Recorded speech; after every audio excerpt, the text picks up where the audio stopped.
Karena orang malas itu pasti mencari cara paling mudah melakukan sesuatu. Itu bukan kalimat saya itu kalimatnya Bill Gates kalau mau tahu. Kalau mau tahu. Itu Bill Gates tuh ngomong gitu. Serahkan masalah yang paling susah kepada orang yang paling malas. Dia akan mencari cara termudah untuk memecahkan masalah tersebut kan. Tapi dia nggak ngomong problem yang lain, bahwa orang malas itu kadang sepaket dengan tidak dipercaya. Sebenarnya saya pengen mengatakan begini, bahwa sebenarnya akarnya kalau mau ngomong ilmu itu, yang kita sebut sebagai ilmu, ntar ngomong eskalasi ilmu kan sederhana, itu dari data, informasi, pengetahuan, insight, dan wisdom. Kita pernah ngomong itu berkali-kali, tapi kalau lupa nanti diulangi lagi nggak apa-apa. Tapi yang perlu disadari cuman begini kok, kamu hidup dalam dua dunia yang berbeda. Ada dunia yang kamu alami, kamu di dalamnya, sing jenenge jagat iki.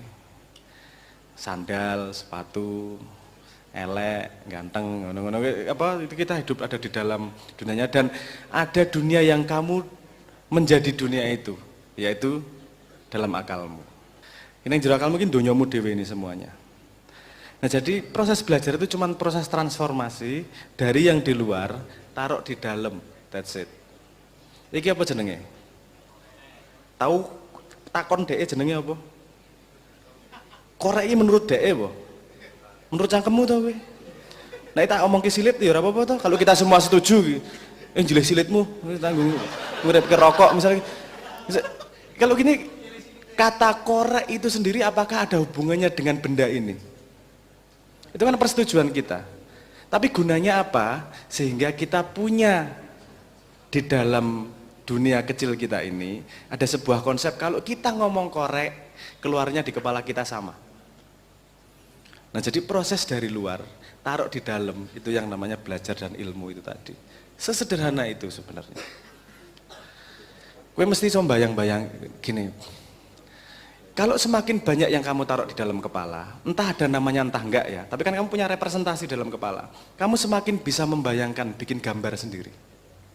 Kamu menciptakan dunia yang berjalan sendiri di dalamnya. Semakin banyak komponennya, semakin banyak yang bisa jalan di kepala. Kalau kamu nggak pernah dengar handphone sama sekali, mobile phone, kamu pasti nggak bisa membayangkan di sini. Butuh pulsa, butuh ngecas, ada Android, ada apa, kan nggak bayangke, karena nggak pernah memasukkan konsep itu dalam kepala.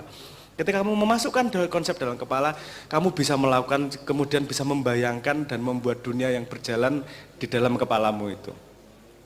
Mulai dari bayangin numpak motor sampai bayangin neng kamar mandi, itu semua sama adalah dari representasi dari luar taruh di dalam kepala. Intinya kuwi tok ilmu kuwi. Semakin banyak yang ada di dalam kepala dan semakin kamu iso nggathuk-nggathuk semakin cocok sama dunia yang di luar. Itu ilmumu semakin akeh. Ilmu ki mengono kuwi tok, ora ruwet-ruwet. Jadi nek kowe misalnya kenal sebuah kata baru, apa misalnya silit ya mau ya misalnya. Terus kan kamu di dalam kepala nih kemudian oke, ada konsep itu kemudian dikembangkan. Gunane nggo ngopo ya? Dek punya efek apa ya? Mambu nek opo? Ngopo perlu dicewoki? Nek cewek nggo tangan-tangan apa kiwa? Kowe duwe bayang kene. Sehingga representasi itu jadi sesuatu yang hidup di dalam kepala.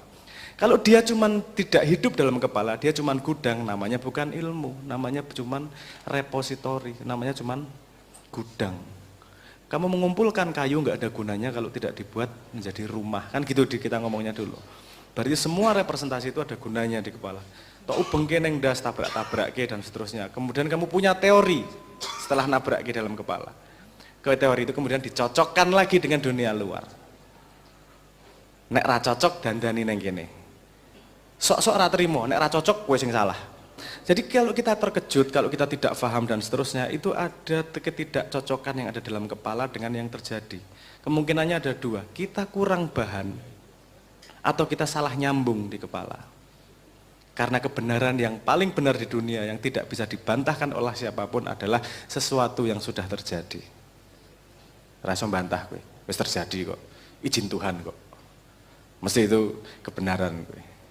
Nah, ngomong eskalasi ilmu, kita menggalinya mau dari mana, saya ngasih fondasi itu aja dulu. Bahwa ilmu itu sebenarnya dunia yang kamu bangun di dalam, aku kurang ngomong kepala ya, karena ada yang hidupnya di tangan misalnya. Kowe main basket, pinter main badminton, itu bukan menghidupkannya di kepalamu, menghidupkannya di tanganmu dengan latihan gitu terus.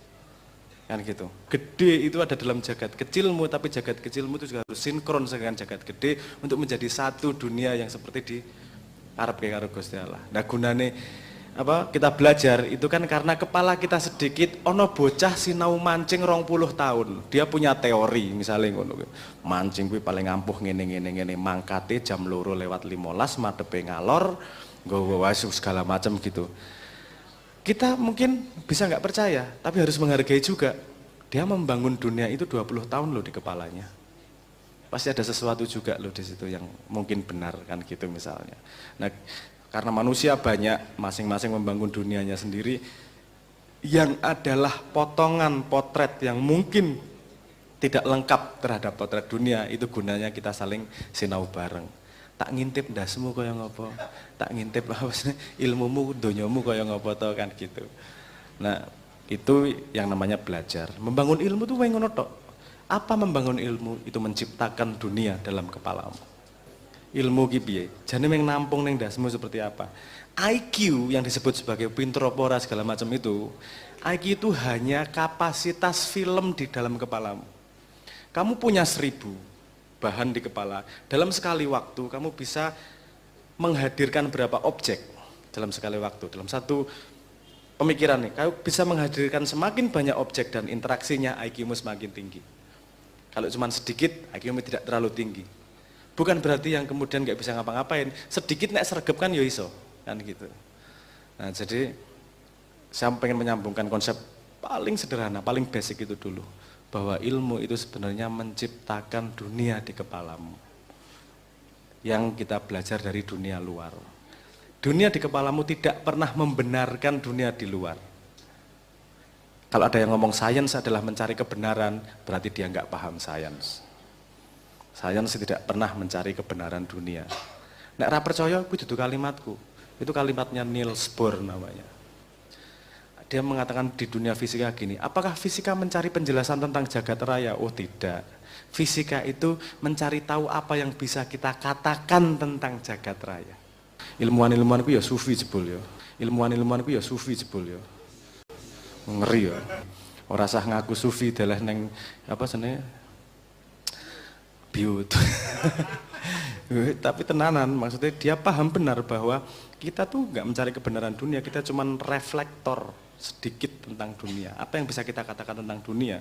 Kita tidak mungkin bisa mengkonfirmasi kebenaran dunia. Edan boh, yang kita konfirmasi cuman yang ada di kepala kita. Bener ayo. Karena kalau bener kanggu, kepake untuk menuju masa depan. Tanya orang kimia, kalau nggak ada teori, jajal nyampur rano teori nih kan nggawe teh sing enak wis setengah mati kuwi. Ora ono ukuran pirang sendok ngono iki kowe gawe teh kira-kira hari ini karo sesuk iso beda kuwi. Tergantung mood. Gitu, kalau karena ada tolak ukur ada seperti itu, makanya kemudian bisa konsisten bikin teh yang enak misalnya seperti itu. Itu gunanya apa namanya? Ilmu dan teori itu tadi. Kalau kita punya ilmu, kemudian kita bisa melakukan sesuatu agar outputnya sesuai dengan yang kita harapkan. Makanya sebenarnya dia hanya membela yang sudah dia bangun bertahun-tahun. Padahal kalau dia mau objektif sedikit, dunianya justru akan malah semakin lengkap. Ciri-ciri Anda butuh untuk mengupdate dunia dalam kepalamu adalah keterkejutan, kekaguman, kecelek. Nah itu ciri-ciri. Kenapa? Itu hanya keluar kalau memang yang terjadi tidak sesuai dengan duniamu. Loh, cah iki kok tangannya telu? Kan terkejut ya mesti.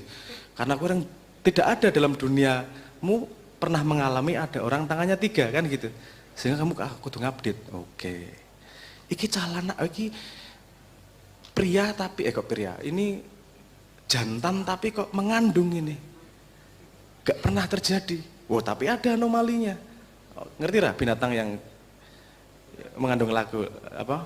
Ya, kuda laut ki kuda duduk. Oh, setelah iwak ya duduk. Itu binatang paling aneh menurutku. Mengkaku, ngene iki fit awake obah sithik wae ra iso. Tapi itu juga harganya mahal juga, disebut sebagai apa? Tangkur naga. Nah, kalau di Indonesia kenapa tangkur? Tangkur. Ngerti tangkur lah gue? Ngerti? Orang ngerti? Oh, diupdate ya ilmumu ya. Mohon maaf, tangkur itu sepertinya kalau nggak salah artinya peler. Jadi tangkur naga gunanya kemudian katanya untuk bisa memperkuat tangkur-tangkur yang lemah seperti milik kalian. Misalnya, aku orang ngerti juga apakah itu benar atau tidak. Perlu dibuktikan teorinya dengan peta besarnya dulu, belum isinya, lapangannya dulu. Ada lapangan gede, ada lapangan kecil, kita tahu gunanya apa. Makanya kalau orang Jawa bilang ilmu kui kelakone kanthi laku. Karena kalau di dalam kepalamu tidak berguna untuk memprediksi masa depan sehingga kamu bisa tahu berbuat apa yang paling tepat, ya dudu ilmu kuwi jenenge. Karena fungsi ilmu itu mengkui. Fungsi ilmu dan memori adalah membuat kamu bisa memprediksi apa yang kamu lakukan. Karena nek kowe ra iso memprediksi, uripmu random setengah mati.